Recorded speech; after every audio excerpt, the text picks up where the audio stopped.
Good morning વિદ્યાર્થી મિત્રો. આજે આપણે સમય સંખ્યાઓનું પુનરાવર્તન કરીશું.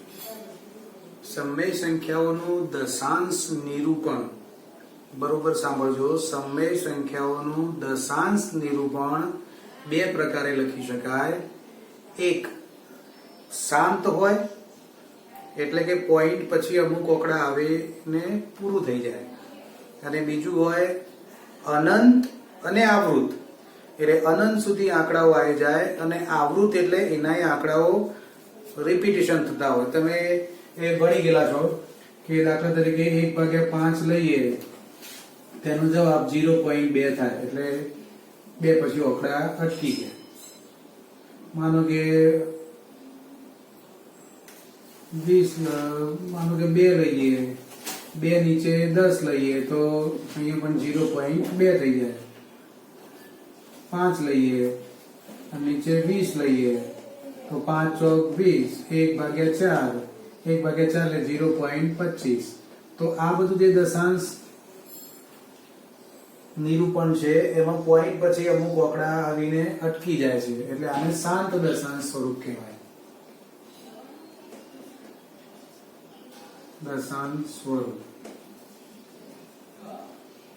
ઘણી વખત એવું પણ થાય, માનો કે 10/3 તમે કરો તો 3 તરી 9, 1 વધ્યા, મીંડું ઉતારીએ એટલે 10, 3 તરી 9, 3 તરી 9, આ રીતે આંકડાઓ આવી જતા હોય. આને અનંત અને આવૃત દશાંશ સ્વરૂપ કહેવાય. આને આપણે 12 સ્વરૂપે લખી શકીએ, 3.312. આ આપણે શીખી ગયેલા છીએ ધોરણ 9 માં. એ જ વસ્તુનું અહીંયા પુનરાવર્તન છે. તો અહીંયા આપણે લખી શકીએ કે સમય સંખ્યાઓનું દશાંશ, સમય સંખ્યાઓ એનું દશાંશ નિરૂપણ, દશાંશ નિરૂપણ બે રીતે લખી શકાય. એક શાંત દશાંશ અથવા શાંત લખીએ, અને બીજું અનંત અને આવૃત. હવે એના ઉપરથી તમારે એક પ્રમેય ભણવાનું છે. પ્રમેય 1.5,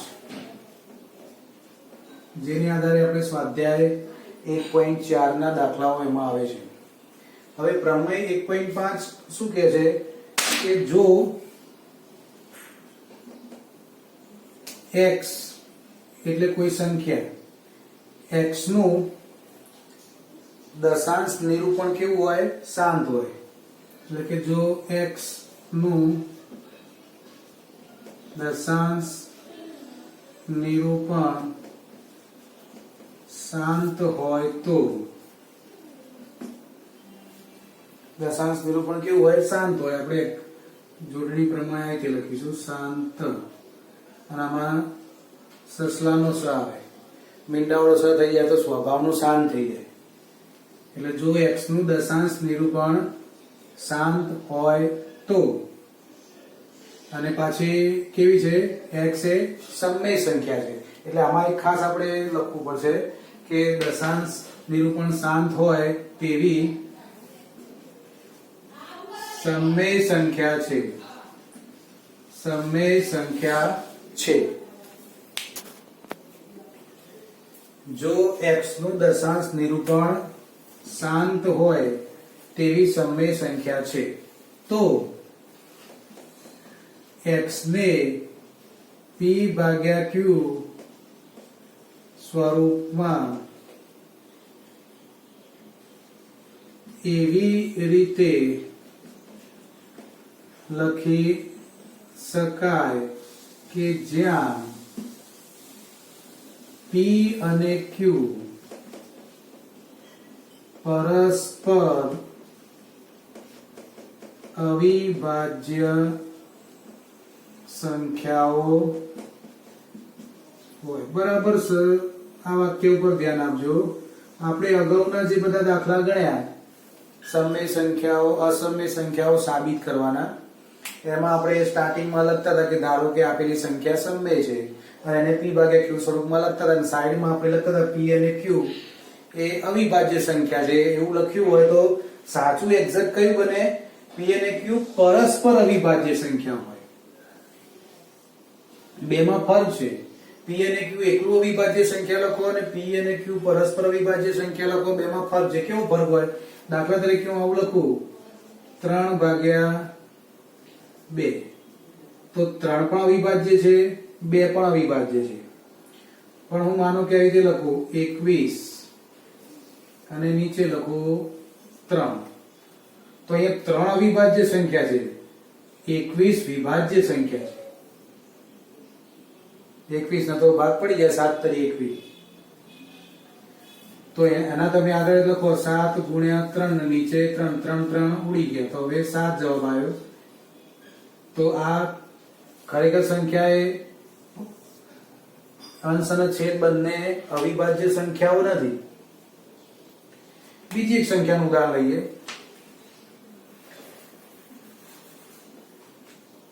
માનો કે અહીંયા 25 લઈએ અને નીચે લઈએ 3 તો માં 3 અવિભાજ્ય છે, 25 વિભાજ્ય છે. તો પછી આપણે p અને q અવિભાજ્ય સંખ્યા લખીએ તો વિધાન ખોટું થાય.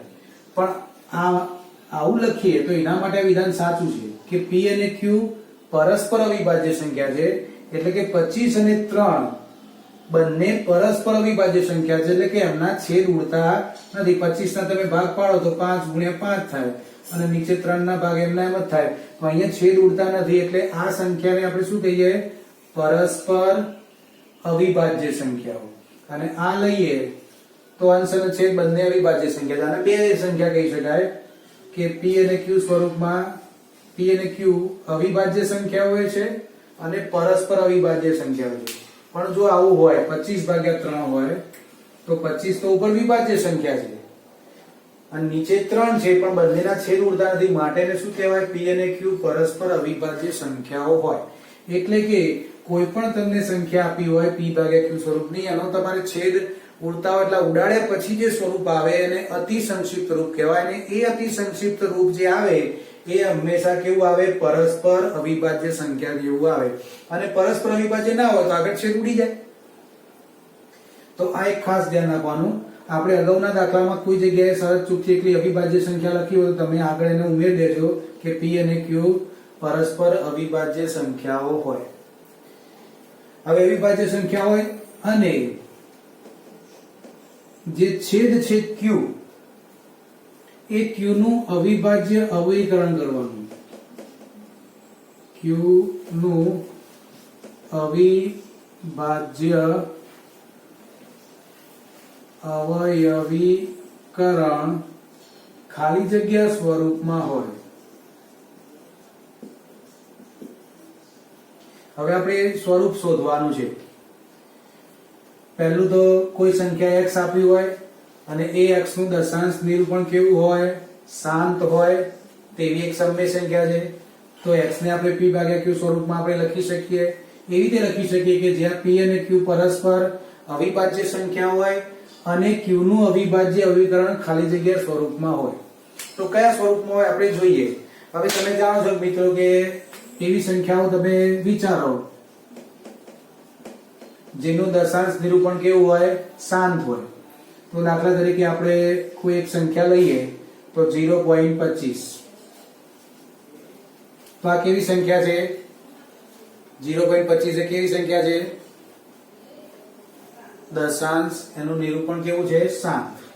હવે એનું આગળ p ભાગ્યા q સ્વરૂપમાં લખવું છે તો અહીંયા ઉપર 25 લખાશે, નીચે કેટલી લખાશે સંખ્યા? 100. પોઈન્ટ પછી બે આંકડા છે એટલે એક પછી બે મીંડા નીચે મુકાય. હવે આ સંખ્યાને આપણે કયા સ્વરૂપમાં ફેરવવું પડશે? p અને q પરસ્પર અવિભાજ્ય સંખ્યા હોય એવી સંખ્યામાં ફેરવવી પડશે. એટલે કે છેદ ઉડતા હોય છેદ આપણે ઉડાડી દઈએ તો 25 એ ચારે ભાગ ચાલે તો 25 ચોક 100 એટલે ઉપર એક વધે અને નીચે આવે 4. 25 ચોક 100. હવે આ જે સ્વરૂપ આવ્યું એ સ્વરૂપ કેવું થયું? પરસ્પર અવિભાજ્ય સંખ્યાઓ. જો એમાં ધ્યાન આપો 4 પાછી કેવી બની? નીચે વિભાજ્ય બની. એટલે આપણે એવું ના લખી શકીએ કે P અને Q અવિભાજ્ય સંખ્યાઓ હોય. P અને Q અવિભાજ્ય નહીં, પણ P અને Q પરસ્પર અવિભાજ્ય સંખ્યાઓ હોય. એટલે કે આ બંને નો છેદ હવે આગળ ઉડતો નથી. એમાં આપણે આગળનું એક સ્ટેપ વિચાર્યું કે Q નું અવિભાજ્ય અવયવીકરણ.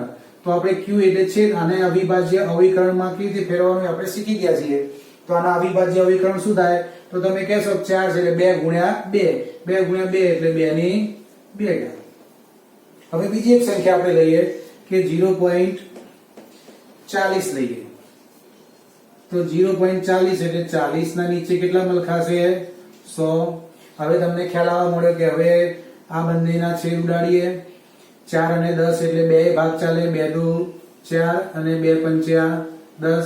હવે આ બંને સંખ્યા એ પરસ્પર કેવી થઈ? અવિભાજ્ય સંખ્યા. એટલે આગળ છેદ કઈ ઉડતો નથી, તો માટે 2 ઉપર એમના એમ, નીચે લખાશે 5 ની 1 ઘાત. હવે બીજી એક સંખ્યા લઈએ 0.405 લઈએ. તો ઉપર 405 આવશે, નીચે પોઈન્ટ પછી 3 આંકડા છે એટલે 1 પછી 3 મીંડા મુકાય. હવે આના છેદ ઉડાડીએ તો 405 અને 1000 છે, છેલ્લી સંખ્યા 5 છે એટલે 5 વડે ભાગ ચાલે, તો 5 વડે ભાગ ચલાવીએ તો 40 છે એટલે 8 પંચા 40 એટલે 8 ભાગ ચાલશે અને 5 એકા 5 એટલે ઉપર 81 વધશે, નીચે 2 પંચા 10 ને 2 મીંડા એમના એમ 5 વડે ભાગ ચાલે. હવે આ બંને સંખ્યાઓ પરસ્પર અવિભાજ્ય છે કે નહીં ચેક કરીએ. તો આ બંનેમાં ક્યાંય છેદ ઉડતા નથી. 81 છે, 3 ભાગ ચાલે, નીચે 3 ભાગ ચાલતો નથી. તો એ બંને પરસ્પર અવિભાજ્ય સંખ્યાઓ થઈ. તો હવે આના પછી આગળનો જવાબ વિચારીએ તો 81 એમના એમ, નીચે 200 નું અવિભાજ્ય અવિકરણ કરીએ. 200 નું અવિભાજ્ય અવિકરણ તમે આગળ શીખી ગયા રીતે 2 એ કેટલા વધે? 100. પછી આગળ 100 ના લઈએ તો 2 50, 2 25, 5 5. તો આ બધું એનું અવિભાજ્ય અવિકરણ થયું. આ રીતે ના ફાવતું તમે આ રીતે પણ કરી શકો 200 કરીને. તો કેટલું થયું? 2 ની 1, 2 ને 3, 2 ની 3 ઘાત થઈ અને 5 ની 2 ઘાત થઈ. હવે આપણે સ્વરૂપ તરફ જતા જઈએ છીએ, જે આપણે ખાલી જગ્યા રાખી છે. હવે 0. બીજી કોઈ એક સંખ્યા આપણે વિચારીએ કે માની લે 0.375 લઈએ. તો ઉપર 375 આવશે, નીચે આવશે 1000. હવે 375 ને 1000 છે એટલે 5 પણ ભાગ ચાલશે, 25 ભાગ ચાલશે, આગળ વધીએ તો 125 ભાગ ચાલશે. તો 125 ભાગ ચાલશે તો 125 ગુણ્યા 3 એટલે 375 ને 125 ગુણ્યા 8 એટલે 1000. તો આનો છેલ્લો ફાઇનલ જવાબ ઉપર 3 અને 8 આવે. આ બંને પરસ્પર અવિભાજ્ય સંખ્યા એટલે આગળ છેદ ઉડશે નહીં. હવે એના પછી આગળ લખીએ તો 3 નીચે લખાશે 2 ની 3 ઘાત. હવે આમાં એક જુઓ કે દરેક જગ્યાએ અહીંયા બગડો અને 5 આવે છે, અહીંયા બગડો આવે છે, અહીંયા 5 આવે છે, અહીંયા બગડો આવે છે. તો આની જોડે આપણે 5 ને મૂકવો હોય તો મૂકી શકાય, પણ ઉપર ઘાત શું લખવી પડે? 0. 5 ની 0 ઘાત એટલે 1 થઈ જાય. અહીંયા 5 ની 1 ઘાત, તો અહીંયા બગડો લખવું હોય તો 2 ની 0 ઘાત લખાય. તો આપણે પહેલા 2 ની 0 ઘાત લઈએ અને ગુણ્યા 5 ની 1 ઘાત લઈએ. અહીંયા 2 ની 3 ઘાત, 5 ની 2 ઘાત છે. અહીંયા 2 ની 3 ઘાત છે, 5 લખવા હોય તો 5 ની 0 ઘાત લખી શકાય. હવે આના સિવાય બીજા પણ ઉદાહરણ તમે જેટલા આમાં લખો એટલા લખી શકો કે જેમાં બધી જ સંખ્યાઓમાં એક જ વસ્તુ તમને કોમન જોવા મળે છે. કયું કોમન જોવા મળે છે?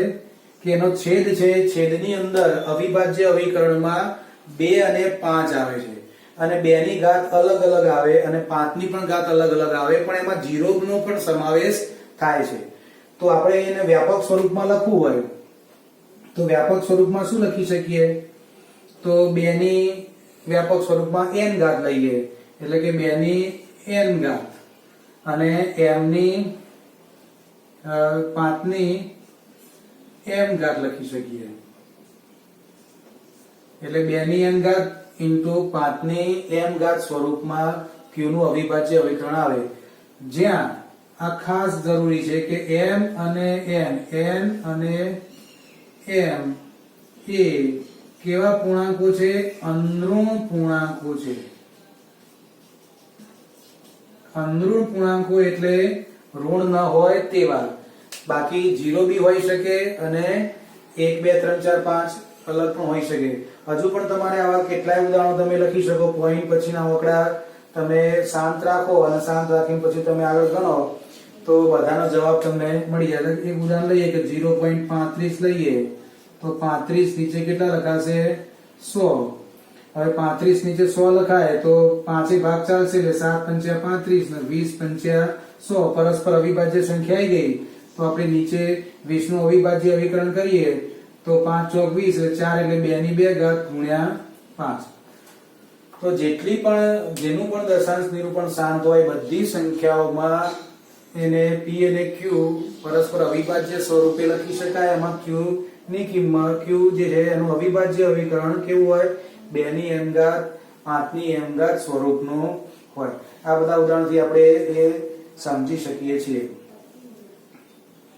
આમાં n ની કિંમત 0 બી હોઈ શકે અને 0 સિવાય કોઈ પણ પૂર્ણાંક હોઈ શકે. m ની કિંમત પણ 0 પણ હોઈ શકે અને કોઈ પણ પૂર્ણાંક હોઈ શકે. કોઈ વિદ્યાર્થી એવું મને કહે કે સાહેબ મારે બંને 0 લેવી છે, n ની અને m બંનેની કિંમત 0 લેવી છે. તો 0 લઈ શકાય. બંનેની કિંમત 0 લઈ શકો એટલે q ની કિંમત કેટલી થઈ જાય? 1 થઈ જાય. q ની કિંમત 1 થઈ જાય તો છેદની જગ્યાએ આપણે શું હોય? 1 હોય. એટલે કોઈ પણ સમય સંખ્યાઓ દાખલા તરીકે તમે આખો z ગણ લો તો z ગણનો સમાવેશ એક સમય સંખ્યા ગણમાં થઈ જશે. તો z સંખ્યાની કિંમત આપણે 1 2 3 લઈએ તો આ એક પણ સમય સંખ્યા કહેવાય. એને આપણે 1/1 સ્વરૂપે લખી શકીએ. 2 ને 2 નીચે 1 મૂકીને એને સમય સંખ્યા સ્વરૂપે લખી શકીએ. એ જ રીતે -1 -2 હોય તો -1/1 લખી શકીએ. તો એમાં નીચે q નું સ્વરૂપ કેવું કહેવાય? 2 ની 0 ઘાત 5 ની 0 ઘાત સ્વરૂપનું કહેવાય. તો આપણો પ્રમેય 1.5 પુસ્તકનો ફરી એક વખત સમજી લઈએ કે જો કોઈ સંખ્યા x એ નું દશાંશ નિરૂપણ કેવું હોય? શાંત હોય એવી સમય સંખ્યા હોય તો x ને p ભાગ્યા q સ્વરૂપમાં એવી રીતે લખી શકાય કે જ્યાં p અને q કેવા હોય? પરસ્પર અવિભાજ્ય સંખ્યાઓ હોય અને q નું અવિભાજ્ય અવિકરણ કેવા સ્વરૂપનું હોય? 2 ની n ઘાત અને 5 ની n ઘાત સ્વરૂપમાં હોય જ્યાં n અને m અનઋણ પૂર્ણાંકો છે. આના પછી પ્રમેય 1.6 એવું આવે છે કે કોઈ પણ સમય સંખ્યા તમને આપી હોય એ સમય સંખ્યાનો અવિભાજ્ય એ સમય સંખ્યામાં ને p ભાગ્યા q સ્વરૂપમાં લખીએ. એમાં p અને q પરસ્પર અવિભાજ્ય સંખ્યા હોય અને q નું અવિભાજ્ય અવિકરણ જો 2 ની n ઘાત 5 ની n ઘાત સ્વરૂપનું હોય તો આપેલી સંખ્યા કેવી હોય? સમય હોય. એનું દશાંશ નિરૂપણ કેવું હોય? શાંત હોય. અને જો 2 ની n ઘાત 5 ની n ઘાત સ્વરૂપમાં ના લખી શકાય તો આપેલી સંખ્યાનો જે દશાંશ નિરૂપણ છે કેવું હોય? અનંત અને આવૃત હોય. ફરી સમજી લઈએ પ્રમેય 1.5 પછી પ્રમેય 1.6 આનો પ્રતીક છે એટલે વિરુદ્ધ છે. એમાં એવું આપ્યું હોય કે કોઈ પણ એક સંખ્યા તમને આપી સમય સંખ્યા એને તમે p અને q પરસ્પર અવિભાજ્ય સંખ્યાઓમાં ફેરવી અને q નું અવિભાજ્ય અવિકરણ કર્યું અને 2 ની n ઘાત 5 ની n ઘાત સ્વરૂપમાં આવી ગયું તો એનું દશાંશ નિરૂપણ કેવું હોય? શાંત હોય. અને જો ના આવ્યું તો એનું દશાંશ નિરૂપણ કેવું હોય? અનંત અને આવૃત હોય. તો એના પછી આપણે હવે પ્રમેય 1.6 અને 1.7 એ આપણે લખીએ.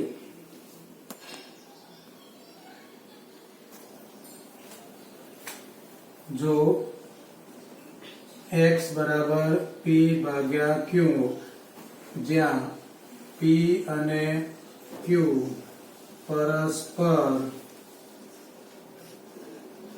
અવિભાજ્ય સંખ્યાઓ અને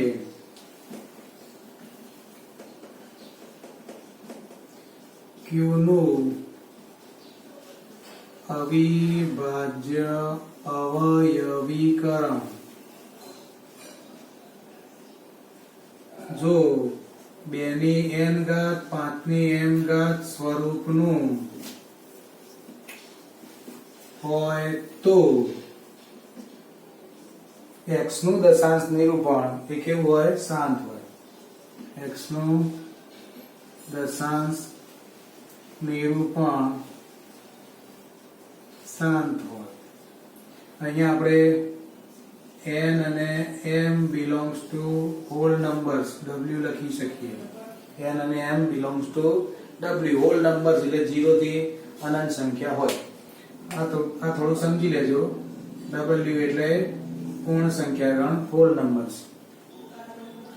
જો x બરાબર p ભાગ્યા q એટલે x એવી સંખ્યા છે કે એને p ભાગ્યા q સ્વરૂપમાં આપણે લખેલું છે અને એમાં p અને q પરસ્પર અવિભાજ્ય સંખ્યાઓ છે અને q નું અવિભાજ્ય અવિકરણ એ 2 ની અંગાત 5 ની અંગાત સ્વરૂપનું હોય તો x નું દશાંશ નિરૂપણ શાંત હોય. પણ આમાં 1.7 લઈએ તો અહીંયા સ્વરૂપનું ન હોય થઈ જાય તો અહીંયા અનંત આવૃત થઈ જાય.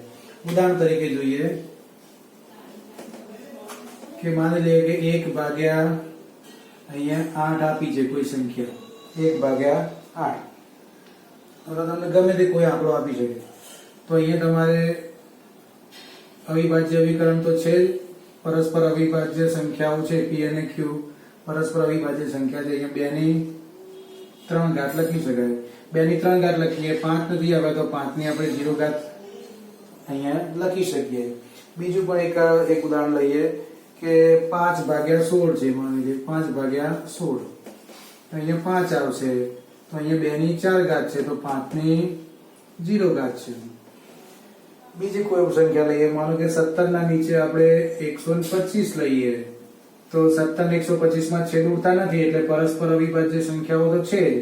17 ના નીચે 125 ને આપણે 5 ની 3 ઘાત તરીકે લખી શકીએ તો 5 ની 3 ઘાત છે તો આપણે જોડે 2 ની 0 ઘાત ગુણ્યા 5 ની 3 ઘાત લખી શકીએ છે. આપણે 2 ની n ઘાતમાં n belongs to w છે એટલે 0 લઈ શકાય. એના સિવાય બીજું એક ઉદાહરણ લઈએ કે માની લો કે અહીંયા 13 ભાગ્યા 50 છે તો ઉપર 13 એમના એમ છે. આ બંનેનો છેદ ઉડતો નથી એટલે પરસ્પર અવિભાજ્ય સંખ્યાઓ તો છે. 50 ના ભાગ પાડીએ, 50 નો અવિભાજ્ય અવિકરણ કરીએ તો 25 દુ 50 એટલે 2 ગુણ્યા 5 ની 2 ઘાત.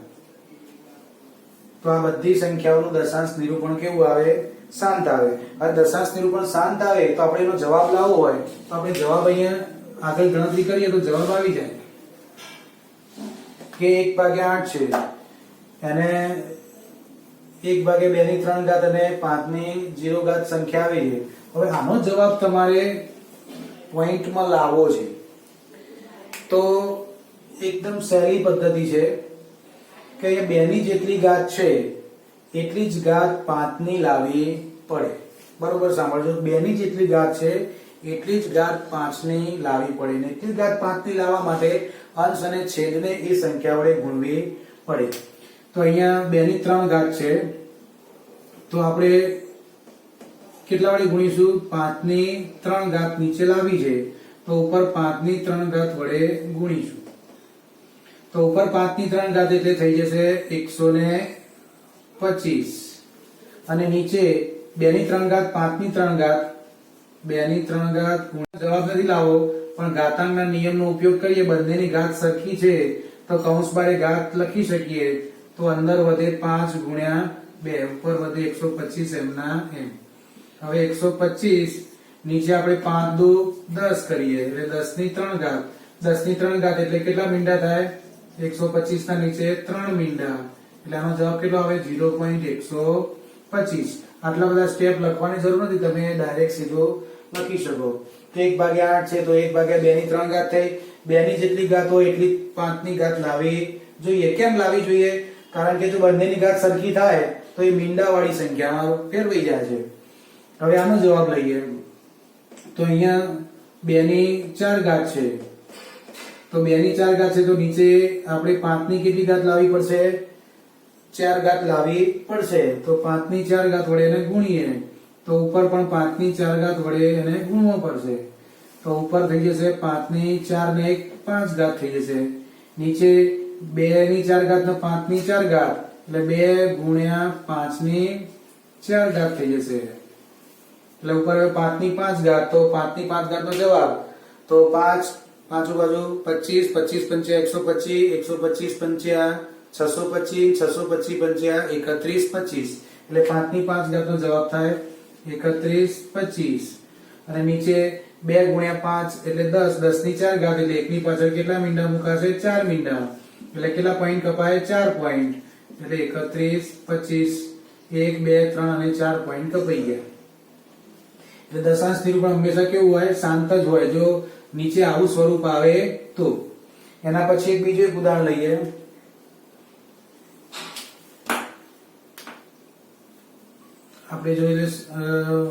13/50. તો 13 ઉપર એમ ના એમ 50 છે એટલે 25 દુ 50 એટલે 2 ગુણ્યા 5 ની 2 ઘાત થશે. તો હવે કોના વડે ગુણીશું? તો 2 ની 5 ઘાત છે તો 2 ની 2 ઘાત લાવવી પડે.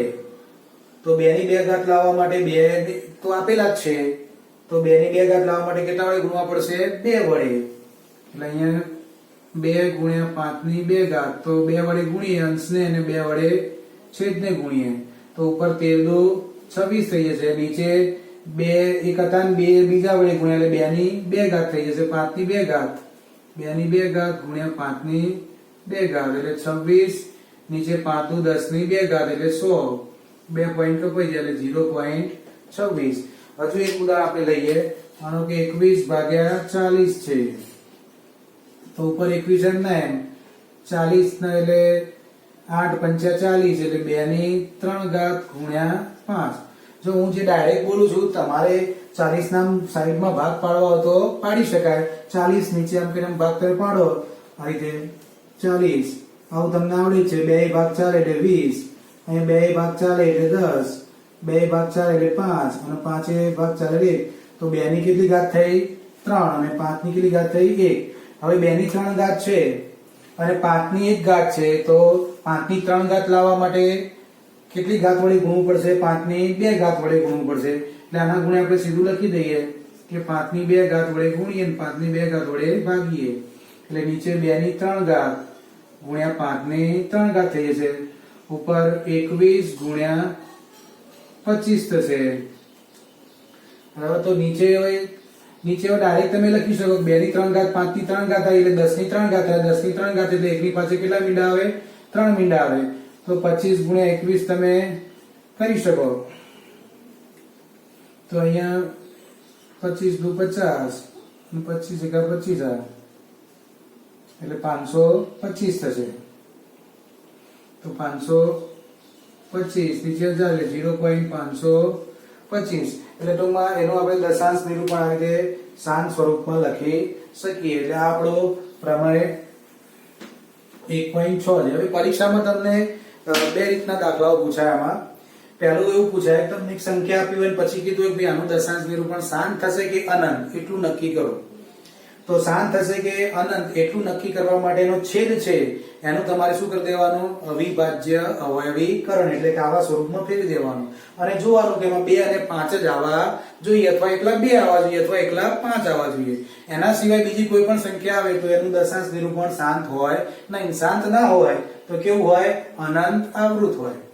એટલે એ નક્કી થઈ જાય. પછી બીજો દાખલો તમને એવું પૂછાય કે નીચે આપેલી સંખ્યાનું દશાંશ નિરૂપણ શાંત છે કે અનંત તે નક્કી કરો. જો એ શાંત હોય તેનું દશાંશ સ્વરૂપમાં એને ફેરવો. તો આપણે અહીંયા કર્યું 1/8 છે તેનું દશાંશ નિરૂપણ શાંત છે નક્કી થયું કારણ કે નીચે 2 અને 5 ની કોઈ પણ ઘાત આવે છે અને એનું દશાંશ નિરૂપણનું સ્વરૂપ 0.125 આવે છે. તો આ રીતે તમને આવા દાખલા પૂછાય છે. હવે આપણે આના પછી પ્રમેય 1.7 લઈએ. તો પ્રમેય 1.7 તો સીધો થઈ જાય કે જો x બરાબર p ભાગ્યા q જ્યાં p અને q પરસ્પર અવિભાજ્ય સંખ્યાઓ અને q નું અવિભાજ્ય અવિકરણ જો 2 ની m ઘાત 5 ની m ઘાત સ્વરૂપનું ન હોય તો x નું દશાંશ નિરૂપણ કેવું હોય? શાંત હોય નહીં. એટલે કેવું હોય? અનંત આવૃત હોય. તો આપણે આના કેટલાક દાખલા જોઈએ. દાખલા તરીકે 1/7 લઈએ. તો 1/7 લઈએ તો આપણે 1 ને 7 વડે ભાગીએ. અહીંયા નીચે જોઈ શકાય છે કે 7 છે એટલે 2 ને 5 ક્યાંય આવતા નથી. એટલે આનું દશાંશ નિરૂપણ કેવું હોય? અનંત આવૃત હોય. તો આપણે ભાગી નાખીએ. 1/7 કરીએ તો ભાગને ચાલે એને 0. હવે 1 ની પાછળ એક બિંદુ ઉતારીએ તો 10 થાય. 10 એટલે 7 1 ભાગ ચાલે 7 1 7 3 વધ્યા 30 7 ચોક 28 2 વધ્યા 20 7 2 14, 6 વધ્યા 60 એટલે 8 સીતો 56, 4 વધ્યા 40, 7 પંચા 35, 5 વધ્યા 50, સીતું સીતું 49, હવે એક વધ્યો એટલે પાછો એક આવશે. એટલે ટૂંકમાં 14, 28, 57 આંકડા રિપીટેશન થાય. 14, 28, 57, 14, 28, 57 એ પ્રમાણે આગળ આંકડાઓ બધા આવી જાય. તો માટે આપણે આને શું લખી શકાય? આટલા બધા આંકડા તમારે લખવાની જરૂર નથી. 14, 28, 57, 14, 28, 57 બે વખત રિપીટ થાય છે, એમાં આગળ સુધી આવી જાય. તો માટે અહીંયા લખાય 0.14, 28, 57, 12. આ 7 વડે ભાગવાનો એક આ જાદુ છે. તમે 2/7 લો ને તો પણ આ જ આંકડાઓ આવે, પણ એનો ક્રમ બદલાઈ જાય. કેવો? દાખલા તરીકે 2 ભાગ ચાલતો નથી એટલે 0. હવે મીંડું ઉતારીએ તો 20 થાય. તો સાથે કેટલા ભાગ ચાલે? તો 7, 2, 14. તો બગડા પછીના આંકડા રિપીટ થાય. એટલે 2 પછી કયો આવે? 8 એટલે 28, 57, 14. માની લો કે 3 તમે લો તો 0.3 એટલે મીંડું ઉતારો 30 એટલે 7 ચોક 28. તો 4 થી શરૂ થયું. તો 4 પછી 2 આવે 28, 57, 1. આ આંકડાઓનું રિપીટેશન થાય. હવે બીજી કોઈ ઉદાહરણ લઈએ. માનો કે અહીંયા 10/3 લઈએ. તો 10/3 તો 3 તરી 9, 1 વધ્યા 10 એટલે બધા તગડા તગડા આવી જાય. તો માટે લખાય 3.312. એટલે આનો છેદ કેવો છે? દશાંશ. એનું બે છેદની અવિભાજ્ય અવિકરણ 2 ની અંગાત 5 ની અંગાત સ્વરૂપનો નથી. એટલે બધાના જવાબો કેવા આવશે? આવા 12 સ્વરૂપે. ગણ લખી શકો તમે. 10/6 લેવા હોય તો 10/6 બી લઈ શકો. ટૂંકમાં કેવા આંકડા નીચે લઈ શકાય? આપણે 1 થી શરૂઆત કરવી હોય તો કરી શકીએ. ચલો આપણે છેદની વાત કરીએ. છેદ q.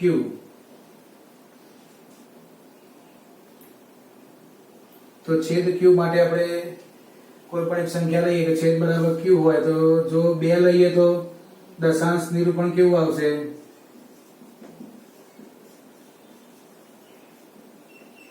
આપણે છેદ q લઈએ. જો છેદની અંદર 2 આવે તો સ્વરૂપ આવી ગયું. તો એનું દશાંશ નિરૂપણ કેવું આવશે? 7. 3 લઈએ તો અનંત આવૃત. 4 લઈએ તો 2 ની 2 ઘાત. તો પાછું કેવું આવશે? શાંત આવશે. 5 લઈએ તો 5 આવે પાછો. તો પાછું કેવું આવશે? શાંત. 6 લઈએ તો 3 દુ 6. બગડો આવ્યો પણ તગડો આવ્યો એટલે પાછું અનંત આવૃત. 7 લઈએ તો અનંત આવૃત. 8 લઈએ તો 2 ની 3 ઘાત. તો પાછું કેવું થઈ જાય? શાંત. એટલે ટૂંકમાં અહીંયા રીતે લખવું હોય કે કેટલા કેટલા આંકડા અનંત આવૃતમાં જાય તો દશાંશ નિરૂપણ શાંત માટે લઈએ. તો શાંત માટે કયા આંકડા હોય? નીચે છેદમાં તો 2 હોય. 2 પછી 4 આવે, 5 આવે, 8 આવે. ચલો આગળ વિચારો કયા આવે? 10 આવે. પછી આગળ જઈએ તો 12 માં તો શું થાય? 4 તરી 12 તગડો આવ્યો પાછું ચાલે નહીં. 13 ના આવે, 14 ના આવે. 15 લો તો 5 તરી 15 તગડો આવ્યો એટલે એનું દશાંશ નિરૂપણ શાંત ના હોય. 16 લઈએ તો આવે 2 ની 4 ઘાત એટલે 16 નું દશાંશ નિરૂપણ શાંત આવે. ચલો પછી આગળ વિચારો. 17 ના 18 નહીં, 19 નહીં, 20 લો તો 5 ચોક 20. 4 એટલે 2 ની 2 ઘાત એટલે 20 આવશે. ચલો પછી આગળ જો તો 21 નહીં, 22 નહીં, 23 નહીં, 24 નહીં, 25 આવશે. 25 એટલે 5 ની 2 ઘાત. પછી 26 નહીં, 27 નહીં, 28 નહીં, 29 નહીં, 30 નહીં, 31 નહીં, 32 આવશે. 32 એટલે 2 ની 5 ઘાત એટલે 32 નું દશાંશ નિરૂપણ કેવું આવશે?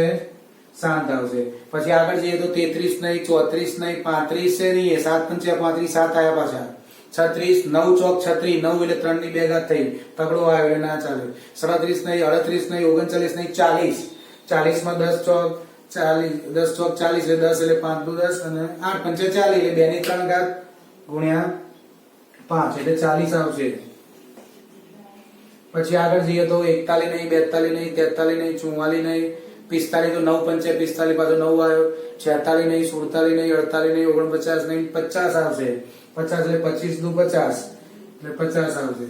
એમ આ રીતે તમે એ બધી સંખ્યાઓ નક્કી કરી શકો કે જેનો છેદ જો આવી સંખ્યાઓ આપી હોય એટલે કે 2 ની n ઘાત 5 ની m ઘાત સ્વરૂપની આપી હોય તેનું દશાંશ નિરૂપણ કેવું આવે શાંત આવે બાકીના બધાનું કેવું આવે અનંત આવૃત એટલે કે આને કેવી સંખ્યા સ્વરૂપે લખી શકાય 12 સ્વરૂપે લખી શકાય તો આપણો પ્રમેય 1.7 હતો હવે આના આધારે તમને સ્વાધ્યાય 1.4 બહુ જ સરળતાથી તમને આવડી જશે